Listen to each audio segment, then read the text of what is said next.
warahmatullahi wabarakatuh. Nama saya Siti Nur Khatijah binti Hashim, S59813, merupakan pelajar tahun 1 dari program Sarjana Muda Perakaunan.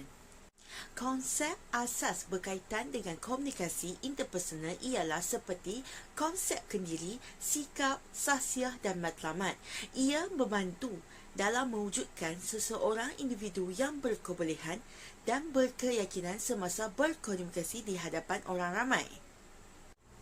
Antara resepi yang terbaik bagi meningkatkan keberkesanan komunikasi interpersonal ialah dengan mengaplikasikan elemen komunikasi verbal dan non-verbal semasa berkomunikasi.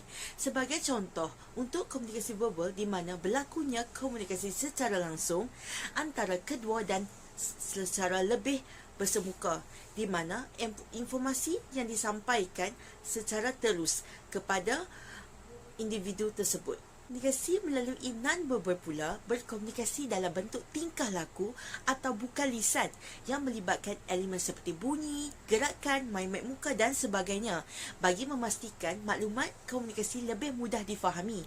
Sebagai contoh, seseorang guru menganggukkan kepalanya kepada pelajar sebagai tanda setuju dengan jawapan yang diberikan oleh pelajarnya.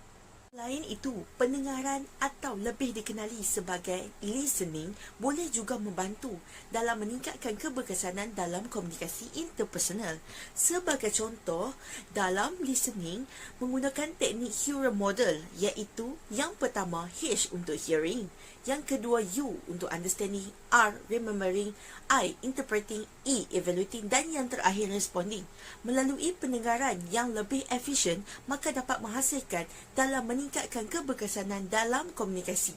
Dalam pada itu, kita juga boleh menggunakan elemen empati di mana ia juga membuatkan kita tidak hanya memahami, malah turut merasai sehingga mendorong kita dalam merespon ketika berkomunikasi. Dan kita juga boleh menggunakan intonasi yang bersesuaian agar dapat menghasilkan komunikasi yang lebih berkesan. Akhir sekali, komunikasi yang berkesan adalah bertujuan untuk mengekalkan dan memanjangkan hubungan dalam konteks di mana ia berlaku, supaya dapat lebih puas dalam perhubungan dan memperoleh nilai tambah dalam kehidupan. Itu sahajalah yang dapat saya kongsikan bagi untuk resepi dalam meningkatkan keberkesanan dalam komunikasi interpersonal. Sekian, terima kasih.